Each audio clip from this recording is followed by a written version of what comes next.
White Sox hosting the Marlins. Now, this is an interesting line because the casinos are all over the place on this one.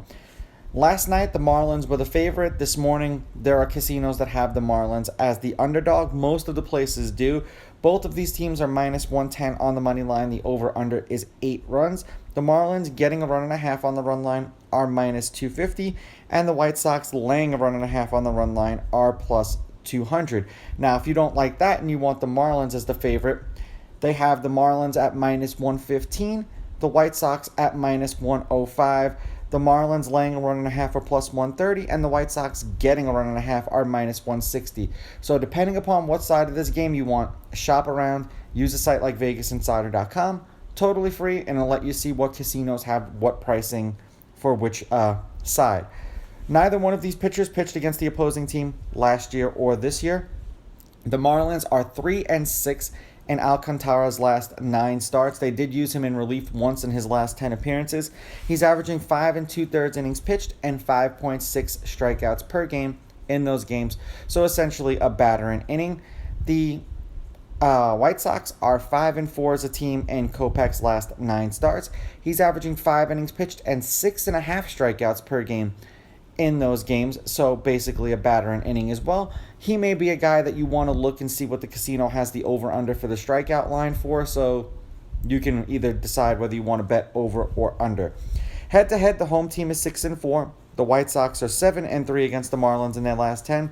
The favorite is 6-4 on the money line, while the underdog getting a run and a half on the run line is 7-3. There have been 5 one-run games in their last 10 meetings, including the game they played against each other yesterday. The under is hitting their last 3. The under is 6-3-1, and the under 8 specifically is 6-3-1. Now the wind is blowing out from second base towards the left field. I want to say towards left field, towards the left field fence at 5.8 miles per hour, so nothing too strong. In their last handful of games against each other, the game they played yesterday, the White Sox won 2-1 with Cease on the mound. The game before that, the Marlins won 2-0. The game before that, the Marlins won 5-1. And the game before that, the White Sox won 9-1.